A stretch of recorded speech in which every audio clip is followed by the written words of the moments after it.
नमस्कार, आप देख रहे हैं द न्यूज़ 13। मेरा नाम है अमृतपाल। गंगानगर में सियासत गरमाई हुई है। विभिन्न पार्टियां अपने अपने प्रत्याशी चुन चुकी है, पर इसी बीच गंगानगर में एक हत्याकांड होता है। सवाल, हत्याकांड उस वक्त होता है जब आचार संहिता लगी होती है। हत्याकांड किसका? विवेक शर्मा का।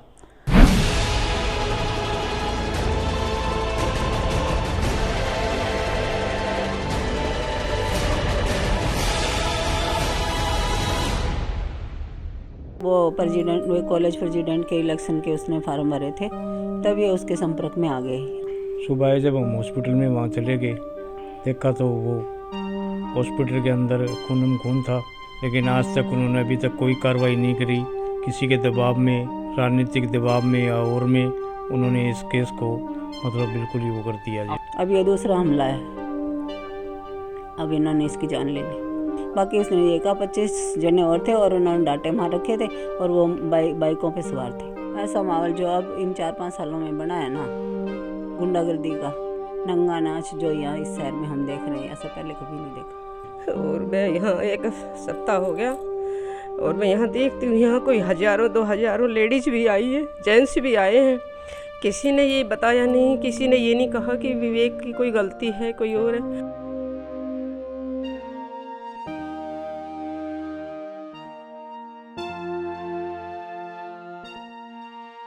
अभी हम विवेक के घर पे ही हैं। अभी विवेक के परिवार वालों के साथ बैठे हैं। मेरे पास एक मैसेज आता है, विवेक को न्याय दिलाने के लिए मेरा दायित्व बनता है कि इनकी एक वीडियो बना के जनता के सामने रखना, और जनता ही जनार्दन है, ये मेरा मानना है। जनता सुने कि क्या हो रहा है विवेक के केस में और कब कहानी शुरू हुई है, कैसे विवेक की हत्या हुई और अब क्या अपडेट है। ये सारी बात आपको आज हम बताएंगे। अभी हम विवेक के घर पे हैं, तो हम उनके माता पिता से बात करते हैं और जानते हैं कि क्या पूरा मामला है। तो विवेक की माता जी यहाँ पे हमारे साथ हैं, पिताजी भी हैं। विवेक, क्या नाम है सर? पहले अपना नाम बताइए। मेरा नाम हंसराज शर्मा है। हंसराज जी। हाँ जी। हंसराज जी, विवेक की हत्या का क्या आपको कैसे पता चला, ये बताइए, शुरुआत से बताइए कि आपको कैसे पता चला कि विवेक की ये लड़ाई चल रही है और हत्या हो चुकी है। ये हमारे पास कोई आया था सुबह जब हम हॉस्पिटल में वहाँ चले गए, देखा तो वो हॉस्पिटल के अंदर खून था और उसके चोटें लगी हुई थी, और उसने हमें जाते वक्त उनके नाम बताए थे और वो नाम हमने पुलिस स्टेशन में दर्ज भी उसमें करा दिए, लेकिन आज तक उन्होंने अभी तक कोई कार्रवाई नहीं करी। किसी के दबाव में, राजनीतिक दबाव में या और में उन्होंने इस केस को मतलब बिल्कुल ही वो कर दिया जी। आपको भी जानकारी होगी, अब इनसे बात कर रहे थे आप, विवेक से ज़्यादा आपका लगाव था, हमने सुनने में भी आया है, आप भी बता रहे हैं। तो आप बताइए कि कैसे बात बढ़ी, क्योंकि एक युवक की हत्या हो जाना एक मामूली बात नहीं, और आपका इकलौता लड़का था जिसकी हत्या हुई है, और आप ही जान सकते हैं आपका क्या दुख है, हम तो बस आपका सहारा बन सकते हैं। तो आप बताइए कि क्या कहानी है, क्यों विवेक की हत्या हुई है। सर, मेरा बेटा कॉलेज में पढ़ता था, SD पियानी कॉलेज में। हाँ जी। और वहाँ ये लड़के भी पढ़ते थे। हाँ जी।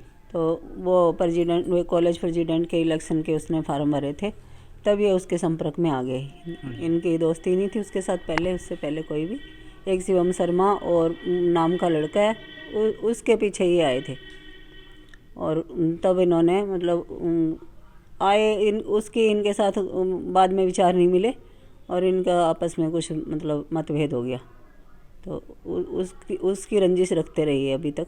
7-8 साल से इन्होंने धमकियां देना, मतलब कुछ भी उसके खिलाफ झूठे मुकदमे करवाना SC ST का, और उसका पूरी तरह से 4 साल पहले ये उसके दुकान पे आके मार गए बदला लेने के चक्कर में। इन्होंने ही मारा था? हाँ, इन्होंने ही। रवि इंदौरा, सूरज भाटिया, आकाश एक धान का लगाता है, आगे एक और था, तमर नाम है उसका, अभी तमर। ये 4 थे मैन, और 20-25 उस टाइम इनके साथ और थे। दुकान में मेरा लड़का बैठा था, उसके ऊपर इन्होंने तलवारों से, राड़ों से हमला कर दिया था। मतलब ये कोई पहले से लड़ाई चलती आ रही थी, उसके इतर आपके इस पे हमला हुआ, विवेक पे हमला हुआ, आपका ये? जी, लड़ाई क्या, बस रंजिश थी। लड़ाई कुछ ही नहीं हुई, कोई खास। आपसे मैं कहा सुनी थी। हाँ, कहा सुनी थी। तो उसके चलते इन्होंने गिरोह बना लिया। इनके गिरोह में कम से कम 50-60 सदस्य हैं, और दिन दिन अब इनको राजनेताओं का संरक्षण मिलता जा रहा है। अब ये और बड़े होते जा रहे हैं। और विवेक शर्मा अपना बिजनेस करने लग गया, वो उसका इन लोगों से संपर्क नहीं रहा, ना कोई लेना ना कोई देना, वो अपने काम से जाना काम से आना। बाकी इन्होंने अपनी रंजिश नहीं छोड़ी। एक बार इसके पेरेंट्स आके हमारे घर पे समझौता भी कर गए, उसके बाद भी इन्होंने मतलब अपनी रंजिश नहीं छोड़ी। इन्होंने अपना धमकियाँ और गालियाँ वगैरह काम जारी रखा इन्होंने। अब ये दूसरा हमला है, अब इन्होंने इसकी जान ले ली। अभी उनके पास ये रवि इंदौरा और एक नाम, मेरा बेटा मेरे को हॉस्पिटल में नाम बता आपको एक डाइंग स्टेटमेंट दी थी जब उनकी तबीयत खराब हो रही थी, जब वो जीवित थे, तब उन्होंने आपको सब नाम बताए थे। आप अब मुझे ये बताइए कि क्या किन किन के नाम आपको लास्ट में बता के गया है? एक सन्नी सेरा, रवि इंदौरा और आकाश धनका और ये क्या नाम सूरज भाटिया और 2 लड़के और, मतलब उनके नाम एक तो शिवम है, एक विकास खंडेलवाल है और 2 लड़कों का नाम और बताया था उसने। वो मेरे साथ एक लड़का खड़ा था, उसको ध्यान है, मैं भूल गई नाम। तो और जब खड़े थे उनको भी पता होगा। अच्छा, डॉक्टर सबको ये पता। पुलिस वाले ने भी नोट किया। ये बताइए, जब आपको ये सूचना मिली कि विवेक के साथ ऐसा हुआ है, तब आप वहाँ पे गए तो विवेक होश में था? हाँ, वो बोल रहा था उस टाइम। क्या बातचीत हुई आपकी विवेक से? तो मैंने उसकी हालत देखी, उसकी हालत काफ़ी ख़राब थी। मैंने सोचा इसको कुछ भी हो सकता है, तो मेरे को तो पता ही नहीं चलेगा किसने ये क्राइम किया है। क्या आप ये पूछ रहे थे नाम बताइए कि किसने? तेरा ये मतलब किसने मारी है, तो कम से कम मेरे को बता तो दे। तो फिर उसने वो बताने लगा। डॉक्टर साहब बोले इसे मतलब कम बोलिए, इनकी तबीयत कंडीशन सही नहीं है। मैंने कहा डॉक्टर साहब इसीलिए मैं पूछ रही हूँ, कंडीशन सही नहीं है, अगर कुछ हो गया तो मेरे को तो पता ही नहीं चलेगा, कम से कम पता तो चले, किसी एक का नाम आ जाए तो पता तो चले जाए कौन है। तो वो उसने बता दिए सबके मैन के बता दिए। बाकी उसने ये कहा 25 जने और थे और उन्होंने डांटे मार रखे थे और वो बाइकों पे सवार थे। तो ये हत्या होती है आचार संहिता में। आपको मैं बता दूं कि चुनाव नज़दीक है, लोगों के दिल में डर है। डर किस चीज़ का? डर इसी चीज़ का कि अगर हमारी किसी से भी कहासुनी हो जाती है तो कोई भी आगे से क्या एक्शन लेगा। ये आज भी गंगानगर में एक ऐसा माहौल बन चुका है। अभी आज विवेक शर्मा के साथ ऐसा हुआ है, कल को किसी के साथ भी ऐसा हो सकता है। मैं ये पूछना चाहूँगा कि आपने जब उसको पहले मारा था, जब जैसे लड़ाई हुई थी, जब ये हुआ था, तो आप पुलिस के पास गए थे? पुलिस ने क्या बोला था? पहले कब? जब पहले हमला हुआ था विवेक पे, इससे पहले वाला। सर उसका केस चल रहा है और उसमें अभी विवेक शर्मा की गवाहियाँ होनी थी, तो ये चाहते थे कि ये गवाही ना दे पाए, क्योंकि उन्होंने समझौते का दबाव बनाया हम पे कई बार। और हमने कहा भी समझौता तो झगड़े का होता है, आप तो हत्या करने आए थे, उसका क्या समझौता होता है। तो फिर हमने समझौता नहीं किया था, उसकी रंजिश थी उनके, उस कारण बस भाई ये गवाही ना दे पाए, इसका सज़ा तो वही होनी है। तो वो मौके की तलाश में थे इसके कई दिन से। तो धमकी वगैरह भी आती थी विवेक को? हाँ, आज तेरे घर पे हमला करेंगे, आज तेरे को तुमको वहाँ मतलब खतरा है, वहाँ जाना, वहाँ मारेंगे। और रोका भी था इसको 2-4 बार कई जगह पे। एक बार जवाहरनगर थाने के सामने रोका था, इसके दोस्त का मोबाइल चोरी हो गया था, टोनी का। तो ये दोनों लेने गए थे और वो सामने से आके गेट के सामने उन्होंने घेर लिया था इनको। तो फिर वो मतलब कहासुनी हुई, ज़ोर ज़ोर से अंदर आवाज़ गई, तो स्टाफ निकल के आया जवाहरनगर थाने का और उन्होंने इनको छुड़ाया।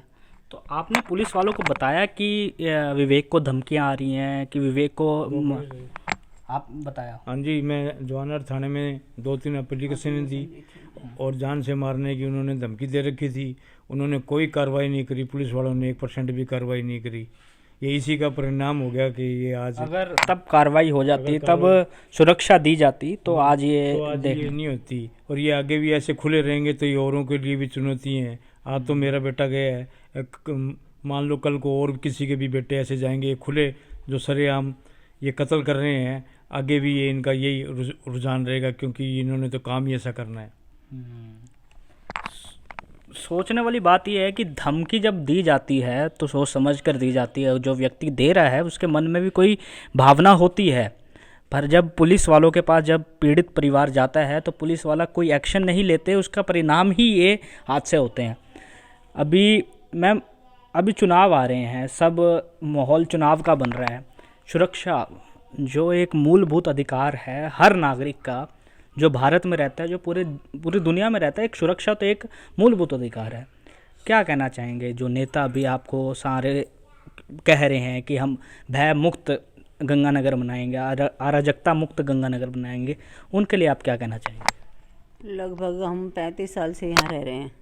ऐसा माहौल जो अब इन 4-5 सालों में बना है ना, गुंडागर्दी का, नंगा नाच जो यहाँ इस शहर में हम देख रहे हैं, ऐसा पहले कभी नहीं देखा।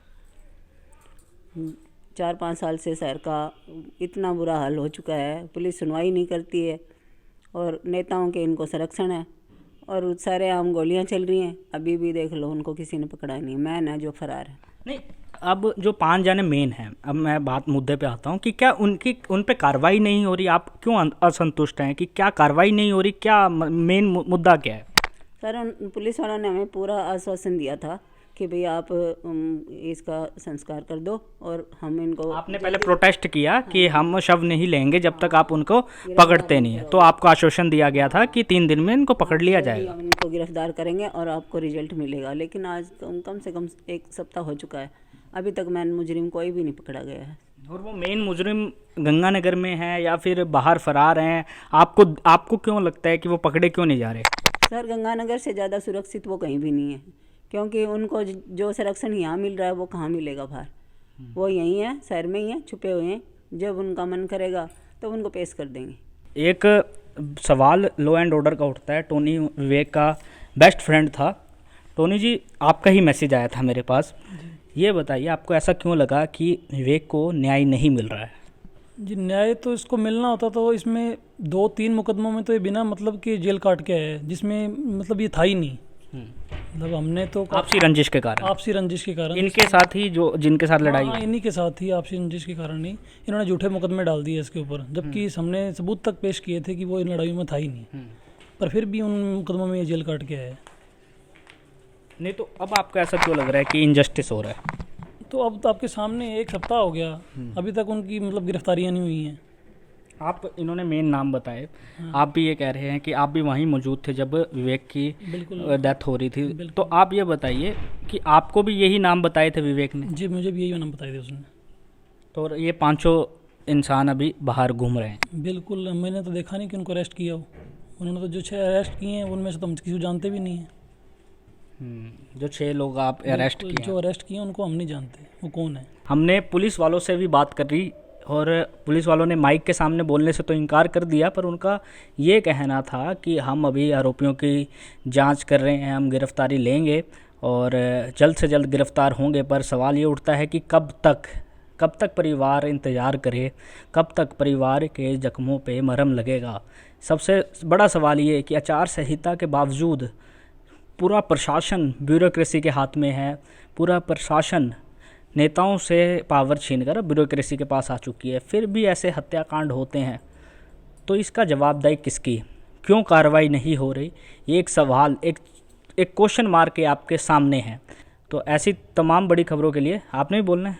हाँ जी, बोलिए, क्या बोलना चाहेंगे मैम? पहले नाम बताइए अपना। मैं जियासा शर्मा हूँ। हाँ जी मैम। मैं फरीदाबाद से आई हुई हूँ। मैं आई हूँ, मेरा पति आया, मेरा लड़का आया और मैं यहाँ 1 सप्ताह हो गया और मैं यहाँ देखती हूँ, यहाँ कोई 1000-2000 लेडीज़ भी आई है, जेंट्स भी आए हैं। किसी ने ये बताया नहीं, किसी ने ये नहीं कहा कि विवेक की कोई गलती है, कोई और है। सब लेडीज़ भी, सब जेंट्स भी, सब बताते रहते हैं कि भी बहुत अच्छा लड़का था, बहुत सीधा लड़का था, काम से काम रखता था, अपने कमाने पे ध्यान था, लेकिन उसकी कमाई लोग बाग देख नहीं पाए। इसी वजह से उसके साथ कोई ऐसी रंजिश करी है दोस्तों ने।